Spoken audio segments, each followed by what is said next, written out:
Welcome, everyone, and thanks for joining us today. We're, of course, going to be diving into a space where speed meets precision and where smart design can literally save lives. And that is, of course, the world of lab automation. The race is on to deliver faster diagnostics, higher throughput, and more reliable results.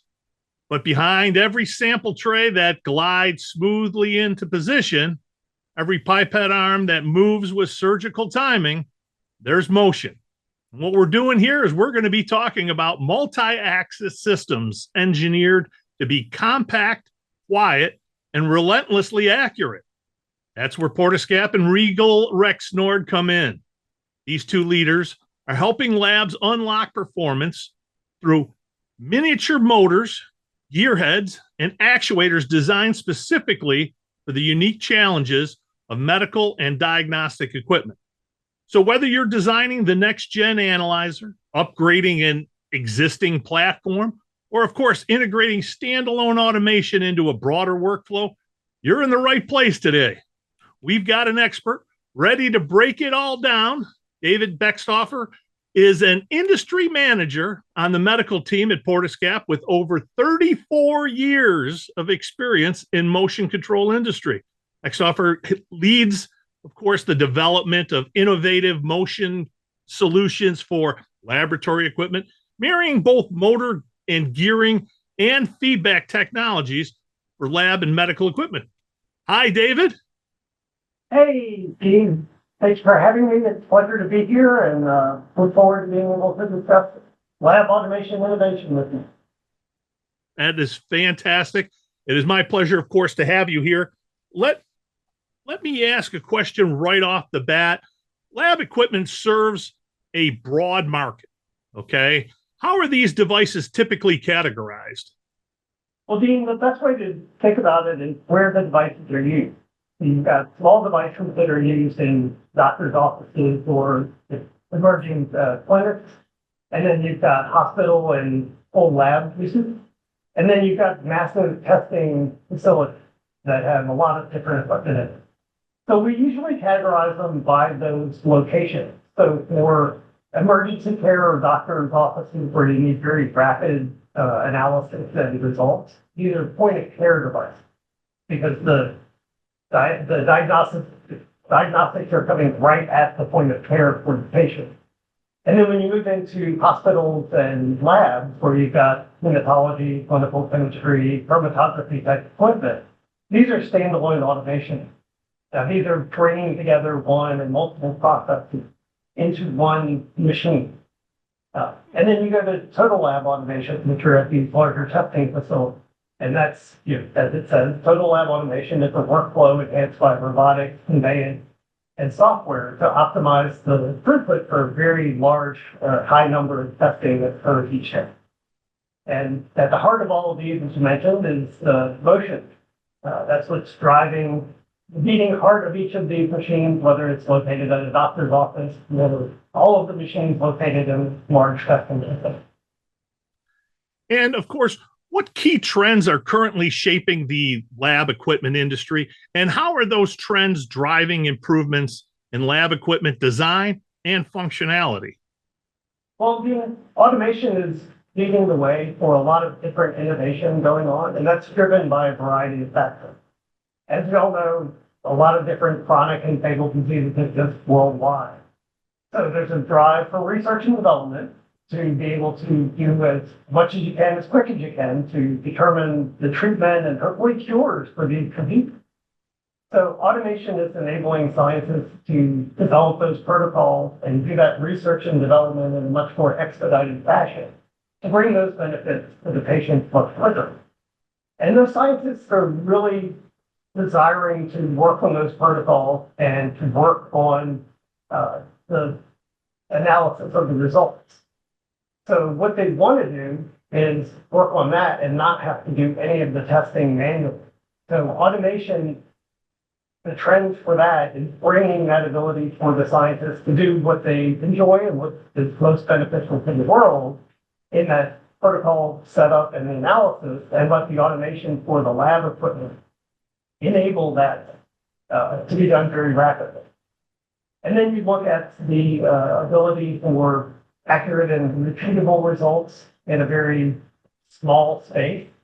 Driving that scalability, driving that miniaturization enables more protocols to be enhanced by different machines. These machines can be modular, so you've got a modular workflow. You can put in a lot of different machines into that same workflow in a reduced space. So you're more properly utilizing the lab equipment, the lab space.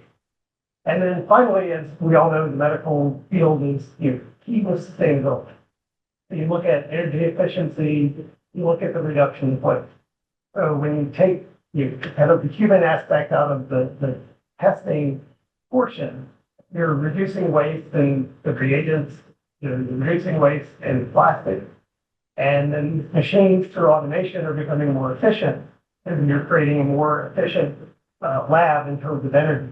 And these are all driving more sustainability in the lab automation.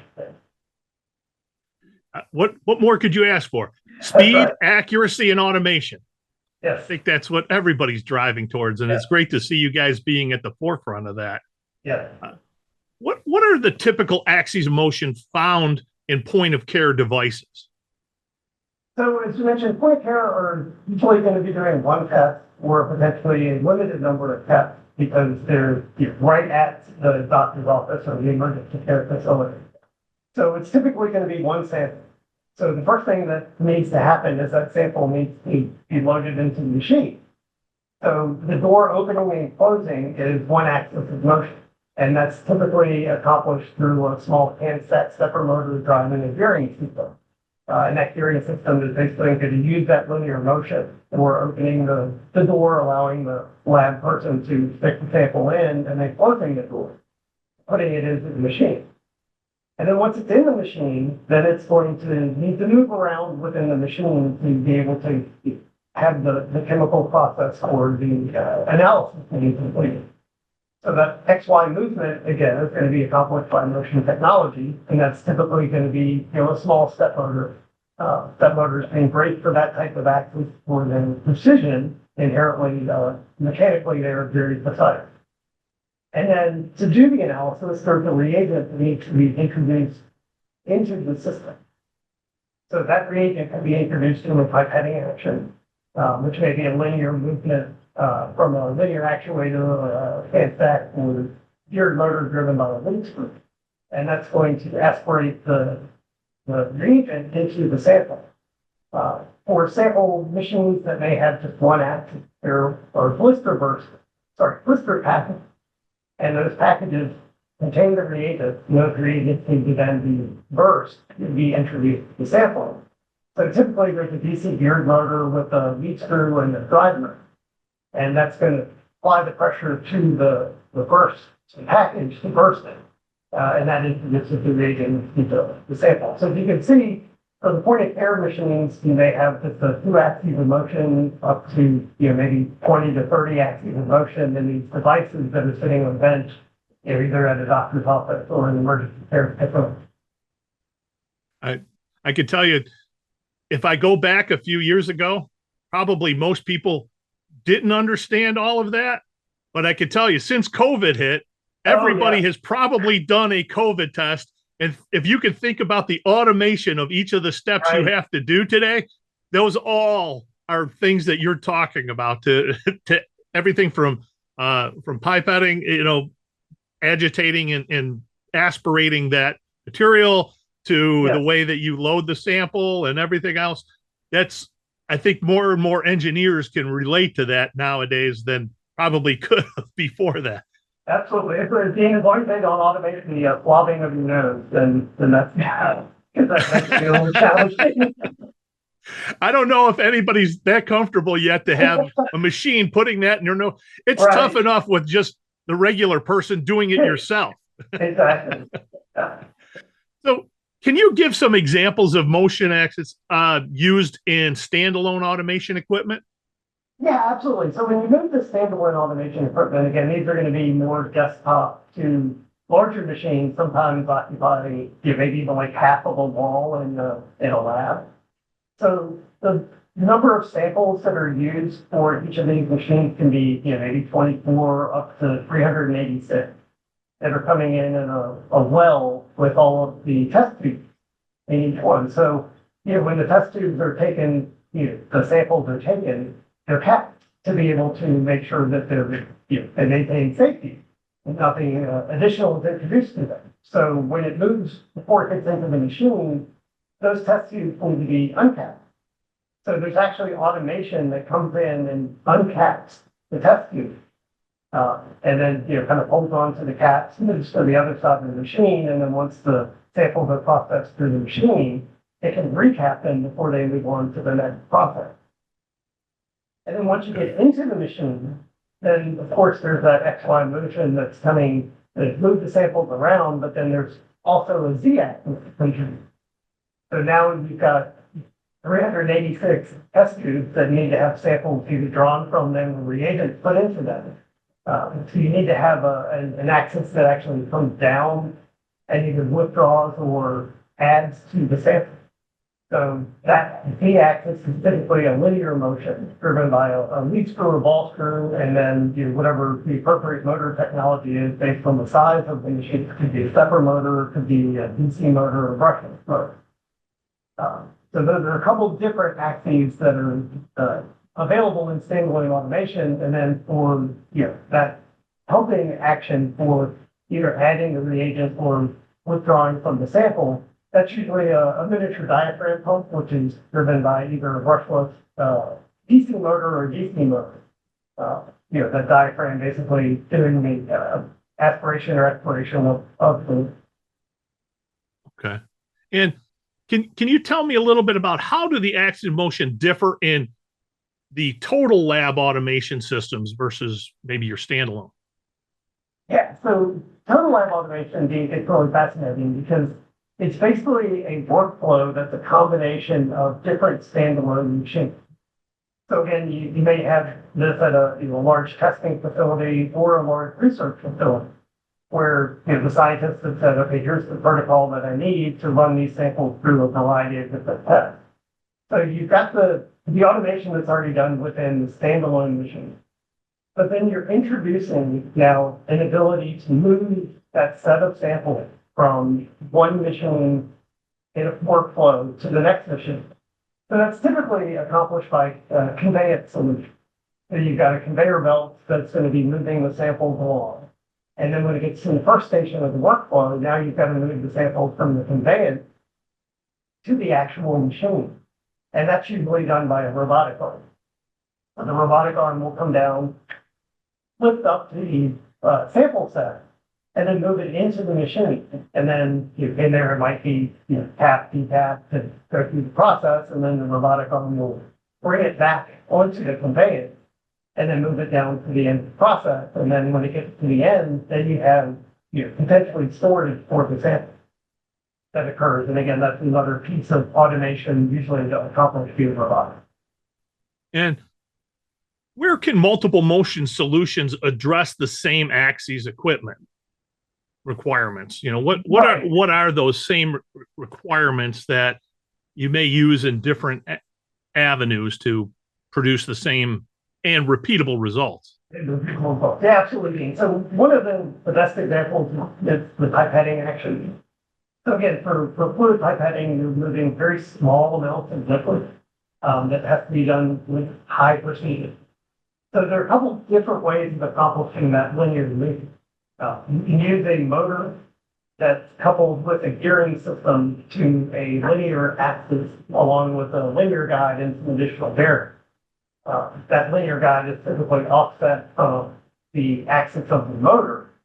And it's with the motor, you can have a motor and gearbox in addition to that gearing system. So it's pretty well suited for higher force and applications. But as you can think about it, it's got a lot more space required and a lot more mechanical components. So it has some advantages and disadvantages. But to do that direct linear motion, you can look at a linear actuator, either in a can stack or a hybrid solution. And the advantage there is that translation of rotary to linear motion is accomplished via the design of the linear actuator. So you're actually pulling that external linear system into the motor itself. And you're getting a result of direct linear force that is done, again, converting that motor into linear motion in a stepper motor. So it depends really on what type of application you have. If you've got very compact space requirements, you would want to look at a linear actuator because it's going to be the most compact so that you're going to get the direct pushing force, but you're going to have some limitations on the amount of stroke that you can achieve. Whereas if you need some higher force, some longer stroke ability, typically going to be on the Z-axis on the standard automation system, then you're going to look at the motor with the offset linears because that's going to provide a better pay. And then if you also look at another example would be like the XY movement. We talked about in the point of care devices and standalone automation.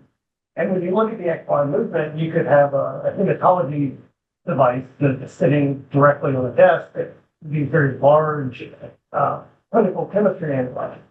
So that XY motion is going to need different motor technologies to accomplish the motion. And that might be a hybrid stepper motor if it's kind of a low torque, low speed requirement up to fractional speed, or even servo motor if that speed requirement is much higher. So you're utilizing kind of the same concept of the XY frame and put different motor technologies on it to achieve different linear movements in terms of speed. And then those linear components can be varied to achieve different precision for the machine.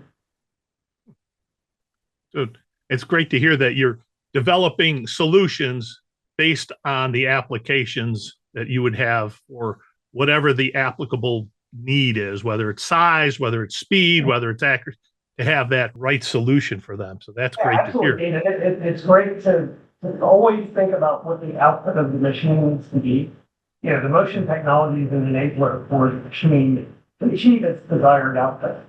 That's the way we kind of look at the way to apply motion technology in biology. Now, as an extension of that, how do Portescap and to the broader Regal Rexnord portfolio, how do they collaborate to optimize that lab equipment throughput? So when you think about it, when you're an engineer and a customer that's designing a piece of lab automation, you're concerned on how that's going to be accomplished, what's being accomplished, not how it's being accomplished. So your core competency is focusing on how to accomplish the analysis within that machine. You don't really, your core competency is in how that's accomplished. And that's where you need a partner. That's where you need someone like Regal Rexnord that has the ability to look at all of the different motion axes within the lab equipment, which can be, like I said, hundreds of motion axes when you talk about total lab automation. You need a partner that you can have deep engineering discussions with that has that expertise to be able to offer different solutions and bring technologies together. So when you think about the point of care devices, we talked about the ability to have a single solution of a separate linear actuator or a solution that brings together a Portescap motor and gearbox along with a Thompson lead screw and nut assembly. So being able to get those from one supplier and you're not having to talk to multiple suppliers, you're an engineer and a customer, you don't want to have to look on different websites, call different people, send different emails. You're able to do it just with one supplier. And then as we talked about on those XY axes, a lot of customers are going to develop machines from point of care all the way up to total lab automation. So you're going to have a variety of different motion technologies that come into play. And having a Regal Rexnord that brings all of those technologies to the table enables fewer discussions with the customer and being able to get those technologies applied across those different machines brings a big benefit. And then, for total lab automation, conveyance solutions are available from Regal Rexnord, such as in brake solutions. So, going for Portescap, Thompson, and Morgan, throughout the whole Regal Rexnord portfolio, it's bringing everything together, basically, for the customer to have a partner that they can talk to. about one solution for their entire gamut of products. Great. And how does integrating Regal Rexnord products enhance customer value? So if I'm the customer, how's that helping me? So the best example to look at is the spindle kit. So we talked about that for kind of the point of care devices and also the standalone automation device. So a spindle drive is basically a combination of a motor, a gearbox, a lead screw or a ball screw, and a nut. And this is basically providing limited motion. So the motor and gearbox is rotating, driving the rotation of the lead screw, which then translates the nut up and down the axis. So, a lot of times customers will look for a motor gearbox supplier and then a lead screw and nut supplier. So Regal Rexnord brings those two together, the power of the Portoscap and Thompson portfolio, to be able to have a spindle drive with a brushless motor, a planetary gearbox, a lead screw, and another sensor coming in as a subsystem. So having a subsystem enables the customer many benefits. So they have one part that they need to buy instead of multiple parts. They have a solution, a subsystem that comes in that's already tested to their predetermined customer testing protocol. So their incoming inspection is much easier. And it takes less time to get that subsystem through inspection and onto the floor where it can be used in manufacturing of the equipment. And then when you look at the manufacturing, they're not having to do that assembly. So that's one piece of the manufacturing of the lab equipment that they don't have to worry about. And they can take that subsystem off the shelf, put it in. So it saves them time in terms of the manufacturing of their equipment. And without having their assembly done, they're reducing human error and they're increasing the quality of their machines. So that's providing them lots of different savings throughout the manufacturing, throughout inspections. And when you think about it, there's some of these machines may have up to almost 100 of these things will drive back. So when you talk about a subsystem coming in, multiply that by almost 100 with the savings that can be provided to the customer. And I think you can see how the benefit from Regal Rexnord can be very brought forward to the customer.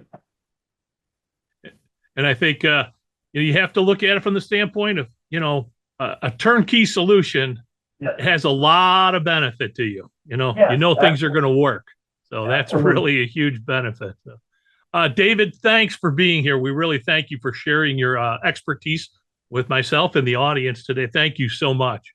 Yes, absolutely. And thank you very much for having me. It was a pleasure. Excellent. And now stay tuned for a word from Portoscap and Regal Rexnord.